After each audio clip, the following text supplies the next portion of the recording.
talking about something that's breaking news right now and dealing with whistleblowers and the FBI whistleblowers in particular. I know you're not on House Judiciary Committee, but you're very familiar with this. We dealt with the whistleblower laws a lot when Eric Ciamarella, name couldn't be mentioned as somebody who was leaking information out of the National Security Council under the guise of being a whistleblower. And so we've got we now have FBI whistleblowers who are scheduled to testify before the House Judiciary Committee today. And there's some news breaking about that testimony. What exactly do we know? What we're actually being reported on numbers of stations is that they will not be afforded the whistleblower protection. And that is totally unacceptable, totally unacceptable. We've also seen in recent days that the folks at the IRS that were looking into the Biden administration being relieved of their duties.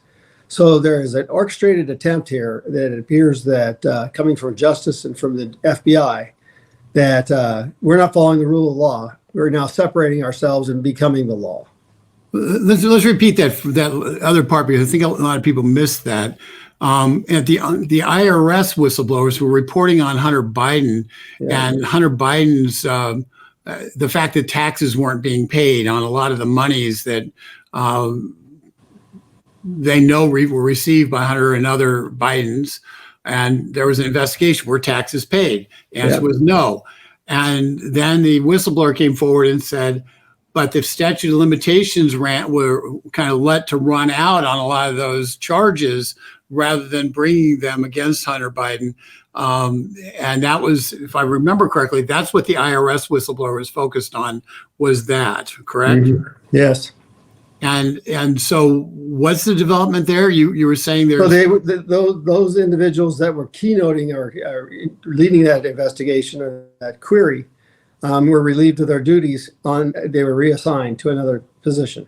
So essentially, the people who were looking into it were fired and transferred to another position, to a corner far away from anything controversial. It might be to sick them on us conservatives. Who knows what they were realigned to, but they were relieved of that objective of looking into the Biden crime syndicate.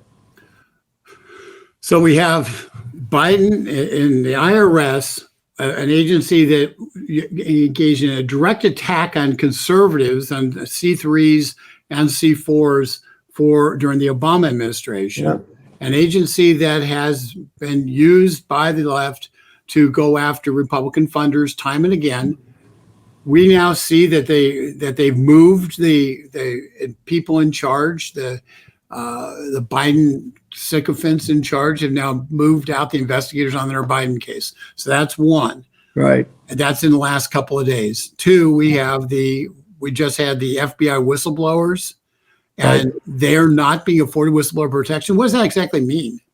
Well, that means that, we were told that whistleblower protection was invaluable, so that we did not curb or change the context of inadequacies or problems, or frankly, laws being broken by the bureaucracy. And so they were afforded that protection so they couldn't be retaliated against. That way we could actually find out what was going on in this mass bureaucracy, this chain of things that we don't ever get a chance to see through, so that we could have oversight and to make corrective pathways and changes. So that's not being afforded to these people. So they're being left out to dry. This is a massive scandal. This is blatant violation of law by the FBI and the IRS in both of these cases. Absolutely. Do you think it's related to the Durham report? Yeah, well, you linked the Durham report with that, Rick, and now you start to see, the media, the far left media try to discredit it. But, Durham was very articulate in regards that this should have never happened. They knew. We also have testimony on behalf of the 51 people that were associated with the letter that said the Hunter Biden thing was Russia hoax. John Brennan actually had to admit that there was no validation to it whatsoever. So now we have our intel, we have our FBI, we have our DOJ all lying in regards to the promotion of facts that were not facts. They were hidden lies. And then you've got a prominent politician on the other side, Adam Schiff, who lied. And so I'm very proud of my colleague, Anna Paulina Luna, for actually initiating to expel this individual because he's not appropriate to be sitting on the House floor with the rest of us. I think I saw that yesterday, and I think I voiced support for it yesterday on Twitter, and we're going to do something urging people to sign on to that and to pursue it aggressively because, Schiff is, let's put it this way, he dishonored the House when he used the House committee for political purposes rather than being honest in terms of inquiries. You have differences of opinions, but when you're the head of the Intel committee, you can't lie about what you're being told for political purposes. That's just not within the pale. And then the series of leaks, we know where they came from, from that standpoint. But that you shouldn't stop here, Rick.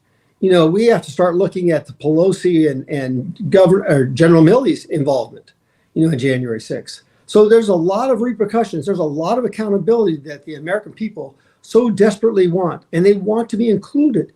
That's some of the things that we've been pushing with Kevin McCarthy, the speaker, is that release the videotapes on J6. Allow the American public to get involved. We already saw the FBI has said that they're going to arrest another 1,200 people. We're sitting ducks. Let them go. Let them find the informants that supposedly were never there.